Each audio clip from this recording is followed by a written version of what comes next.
जय हिंद दोस्तों। आज का जो हमारा टॉपिक है जैन धर्म के बारे में है कि जो जैन धर्म है इसकी जो स्थापना हुई थी, कब हुई थी, मतलब किसने की थी और इसके जो पहले तीर्थंकर थे वो कौन थे। और फिर लास्ट में जैसे कि अभी महावीर को जब वर्धमान जो महावीर है उनकी पूजा होती है तो मतलब वो किस नंबर पे थे, तो इसके बारे में आज हम बात करने वाले हैं।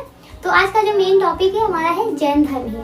तो जो जैन धर्म है, जैन धर्म यानी जैन, तो जैन जो शब्द है ये किससे बना है, तो जैन जो शब्द है वो जिन से बना है। जैन जो शब्द है वो किससे बना है, जिन शब्द से बना है, जिसका जो अर्थ होता है वो होता है विजेता। क्या अर्थ होता है, विजेता। जैन जो शब्द है वो जिन से बना है जिसका मतलब होता है विजेता, अर्थात इंद्रियों पे विजेता पा लेना, यानी कि जो इंद्रियां है हमारे उन पे हम अपना काबू पा लेते हैं। और अगर हम इसको सरल भाषा में कहें तो जिसने अपने इंद्रियों को जीत लिया हो उसे बोला जाता है। फिर यहाँ पे जैन धर्म में जो कुल तीर्थंकर थे 24 तीर्थंकर थे, ठीक है। और 24 में जो 24वां तीर्थंकर है वो है वर्धमान महावीर, और इससे पहले 23 तीर्थंकर हुए थे। तो यहाँ पे मैं बात कर रही हूँ तीर्थंकर। तो ये तीर्थंकर का मतलब क्या होता है, तो इसका अगर सरल भाषा में कहे तो ये वो होते हैं जो महिलाओं या पुरुषों को नदी के पार ले जाए। तो नदी के पार का मतलब यहाँ ये नहीं है कि बीच में नदी है उसके पार ले जाए, ऐसा नहीं है, ठीक है। इसका मतलब ये है कि संसार सागर से पार कराने या फिर मार्ग बताने वाला। देखो जैसे हमें कोई चीज़ पता नहीं होता तो हमें ना कोई उसको समझाते हैं कि इसको ऐसे करना चाहिए, इस रास्ते पे हमें चलना चाहिए, इट्स सेफ और नॉट। तो जो हमें मार्ग बताए, जो हमें बताए कि संसार में हमें करना क्या है, हमें प्रॉपर तरीके से गाइड करे, तो उनको बोलते हैं तीर्थंकर। तो जो महिलाएं भी हो, पुरुष भी हो, बच्चे भी, जो भी हो, उनमें सभी आ जाते हैं, तो उनको मार्ग बताने वाला जो होता है उनको बोलते हैं तीर्थंकर। तो जो 24वें तीर्थंकर कौन है, वर्धमान महावीर। और उससे पहले भी 23 हुए थे। पहले जो थे वो थे ऋषभदेव, जो 23वें थे वो थे पार्श्वनाथ, और उसके बीच में भी और भी थे जैसे 1 2 3 4, तो उनके नाम ये है। जैन धर्म में जो 24 तीर्थंकर थे उनके नाम ऐसे हैं, जैसे कि पहले आ गए अभी जैसे मैंने बताया ऋषभदेव, तो ऋषभदेव।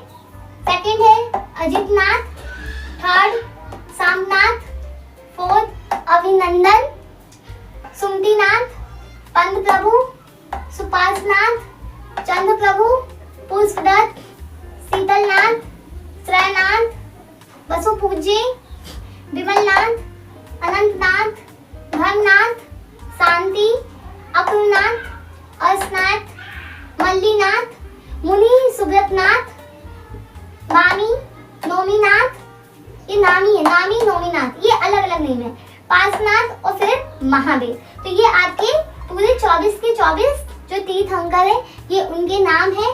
लास्ट आ जाता है महावीर, और इनसे पहले कौन थे, पार्श्वनाथ, और सबसे पहले कौन थे, ऋषभदेव, राइट। अब हम बात करते हैं इनसे पहले महावीर से पहले पार्श्वनाथ की। तो जो पार्श्वनाथ थे ये आए थे मतलब 23वें नंबर पे, लेकिन उनसे भी पहले कौन थे, मतलब सबसे पहले जो थे वो थे ऋषभदेव। तो जो ऋषभदेव थे ये जैन धर्म के संस्थापक थे। कहा जाता है कि जो जैन धर्म की जो स्थापना की थी वो किसने की थी, ऋषभदेव ने की थी, यानी कि जैन धर्म के जो संस्थापक थे वो कौन थे, ऋषभदेव जी थे। और इनकी जो मृत्यु है वो कैसे हुई थी, इनकी जो मृत्यु हुई थी वो कैलाश पर्वत पे हुई थी। पार्श्वनाथ जी की अगर हम बात करें तो पार्श्वनाथ जैन धर्म के 23वें तीर्थंकर थे, और ये काशी नरेश अश्वसेन के पुत्र थे। यानी ये जो पार्श्वनाथ थे ये किसके पुत्र थे, काशी नरेश अश्वसेन के पुत्र थे। और इन्होंने 30 वर्ष यानी कि 30 इयर्स में जब 30 साल के ये थे तो इन्होंने अपना घर त्याग दिया। जब ये 30 वर्ष के हुए तो इन्होंने अपना घर त्याग दिया और ये पर्वत की ओर चले गए। सम्मेद पर्वत की तरफ ये जाके कठोर तपस्या करने लगे, यानी घर को त्याग के वो कहीं और चले गए। वहाँ पे उन्होंने काफी ज्यादा तपस्या की, काफी कठोर तपस्या की। और जब 84वें दिन यानी 84 डेज मतलब 83-84 दिन, तो 84वें दिन उनको कैवल्य की प्राप्ति हो गई। फिर उसके बाद 70 वर्ष तक उन्होंने साकेत, हस्तिनापुर, राजगृह, कौशाम्बी, श्रावस्ती, ये सब आपके उसके उस टाइम महाजनपद थे। मैंने इससे पहले ये डिस्कस किया था कि जो कौसंबी है कहाँ पे, राजगृह कहाँ है, हस्तिनापुर, साकेत, ये जो राजगृह, बिहार, कौसंबी, ये सब हमने अभी पढ़ा था कि ये सब महाजनपद थे और ये सब राजधानी भी थी किसी न किसी महाजनपद की। तो यहाँ पे इन्होंने क्या किया, धर्म का प्रचार प्रसार किया। पार्श्वनाथ के जो अनुयायियों की संख्या थी, यानी कि जो इनके शिष्य थे, जो इनके अनुयायी थे, ये 16,000 श्रवणी थे और 48,000 श्रवणियों की थी। और जो ये श्रवण और श्रवणी थे, इनके जो अनुयायी थे, अनुयायियों को क्या कहा जाता था, नीग्रंथ कहा जाता था। जो पार्श्वनाथ के अनुयायी थे उनको नीग्रंथ कहा जाता था। इनके जो प्रथम अनुयायी थे, यानी कि जो सबसे पहले इनके जो शिष्य बने थे, वो कौन थे, इनकी माता थी और इनकी पत्नी थी। तो माता वामा और पत्नी जो थी प्रभावती थी। तो यही सबसे पहले ये शिष्य बने थे, इनके अनुयायी बने थे।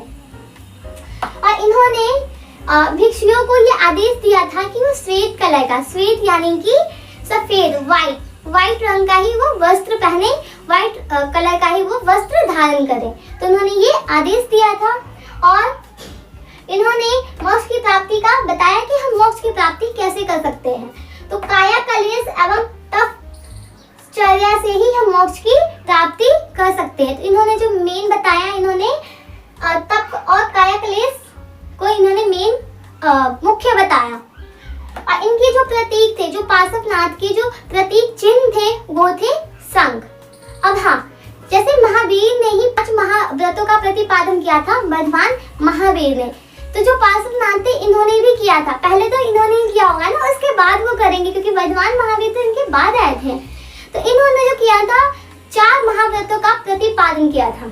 इसमें एक और ऐड कर दिया था वर्धमान महावीर जी ने, लेकिन इससे पहले जो थे ये 4 ही थे। मतलब पार्श्वनाथ ने 4 महाव्रतों का प्रतिपादन किया था। तो ये 4 कौन कौन से थे, अहिंसा, सत्य, अपरिग्रह, असत्य। देखो, अहिंसा का मतलब होता है हमें लड़ाई झगड़ा नहीं करना है, हमें किसी को बुरा नहीं बोलना है, मतलब हिंसा ना करना। अहिंसा का मतलब ये नहीं कि चोरी करना है, ये ऐसा कुछ नहीं है कि मारपीट कर दो, किसी को कुछ गाली दे दो, ऐसा कुछ नहीं है। अहिंसा का मतलब होता है, सिंपल लैंग्वेज में बोले तो हिंसा से दूर रहो। और सत्य, हमें हमेशा सत्य बोलना है, मधुर बोलना है। ऐसे नहीं बोलना है कि मतलब किसी को हर्ट हो जाए, मतलब बुरा लग जाए, हमारी बातें कड़वी हो, या फिर झूठ नहीं बोलना है।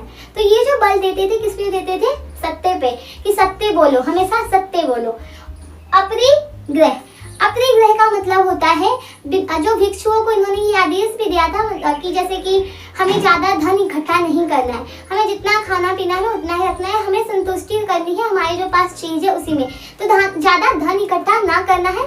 इस बात पे इन्होंने बल दिया था। इन्होंने ये बोला था कि जितना हमारे पास है हमें उसमें ही खुश रहना है, हमें लालच नहीं करना है, हमें दूसरों की चीजों को मतलब ये नहीं करना है कि नहीं उसके पास है मेरे पास, नहीं, हमारे पास जो है ना हमें उसमें खुश रहना है, यानी धन संग्रहित नहीं करना है।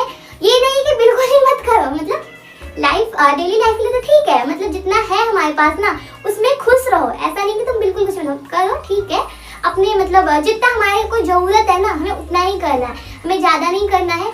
और यही कि जितना हमारे पास है और जो है उसमें हमें खुश रहना है, इसमें इन्होंने बल दिया था इस पे।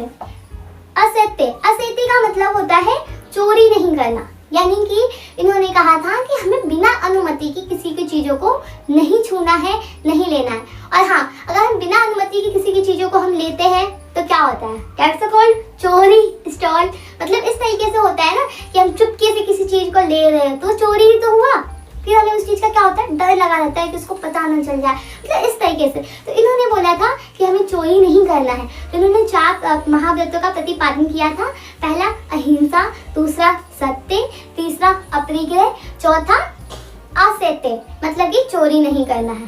तो ये थे इनके 4 महाव्रत।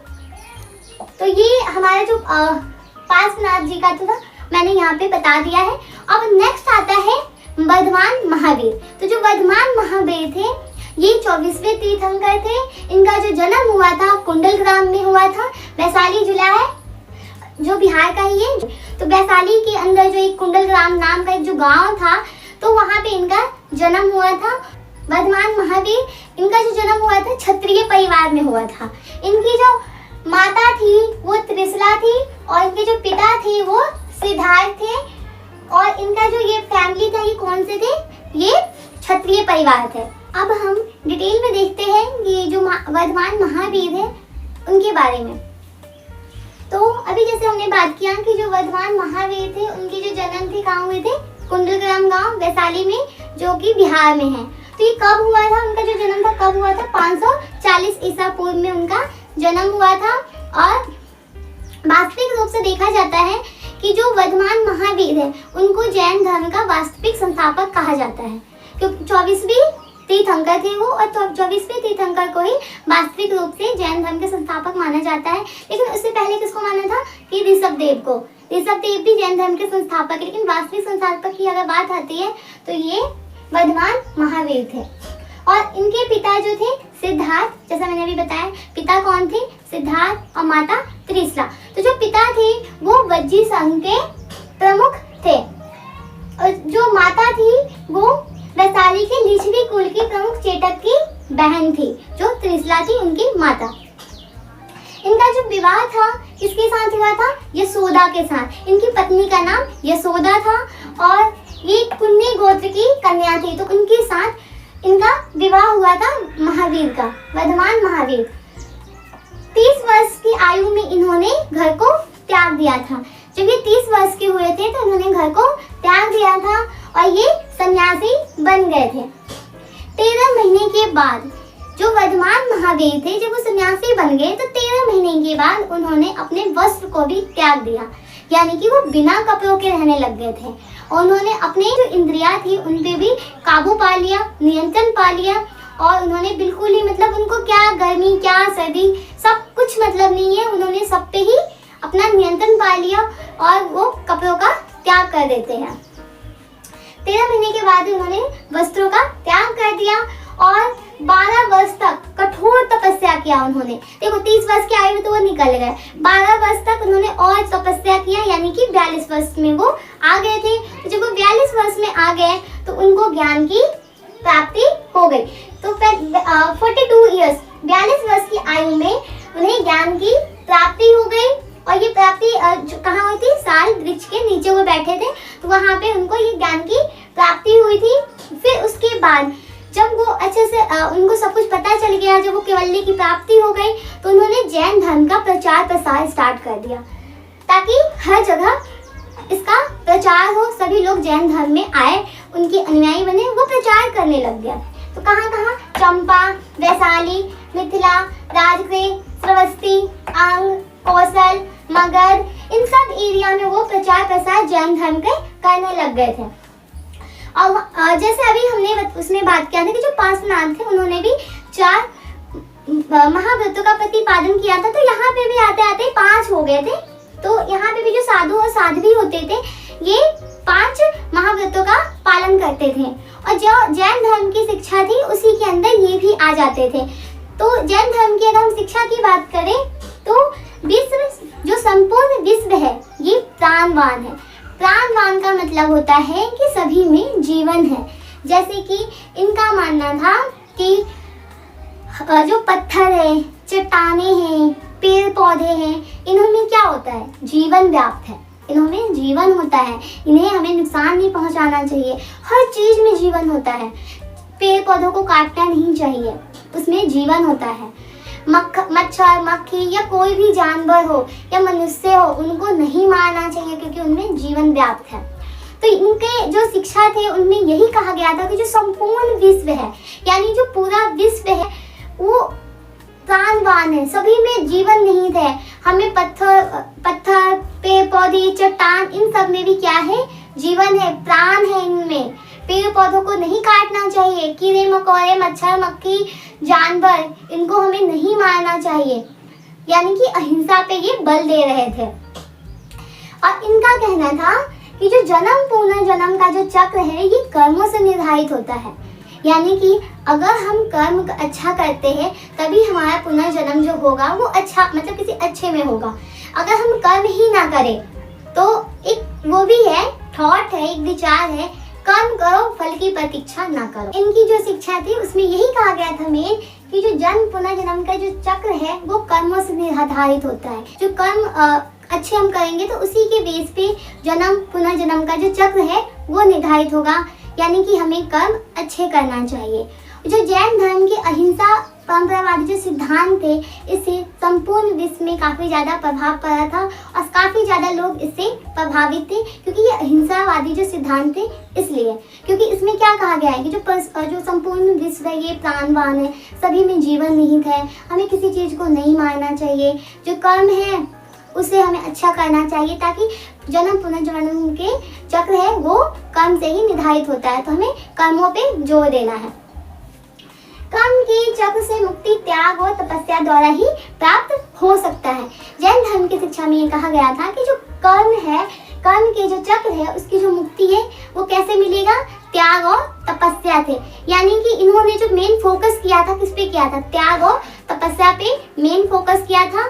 और संसार का त्याग तथा मुक्ति के लिए विहार में निवास करना, इन्होंने बोला था, इनकी एक शिक्षा में था कि संसार का जो त्याग है वो और मुक्ति के लिए विहार में निवास करना चाहिए। विहार वो होते हैं यानी कि घर को छोड़ के एक अलग ही, जैसे भिक्षु भिक्षुणों के रहने के जो निवास स्थान होते हैं ना, उन्हें बोलते हैं। तो वहाँ पे इन्होंने बोला कि वहाँ पे जाके निवास करो, वहाँ पे रहो और संसार से अगर मुक्ति पालो, मतलब हर चीज से मुक्ति पालो, त्याग कर दो, तपस्या पे फोकस करो, मतलब इस तरीके से इन्होंने कहा था। और जैन साधु व साध्वी में 5 व्रत करते थे।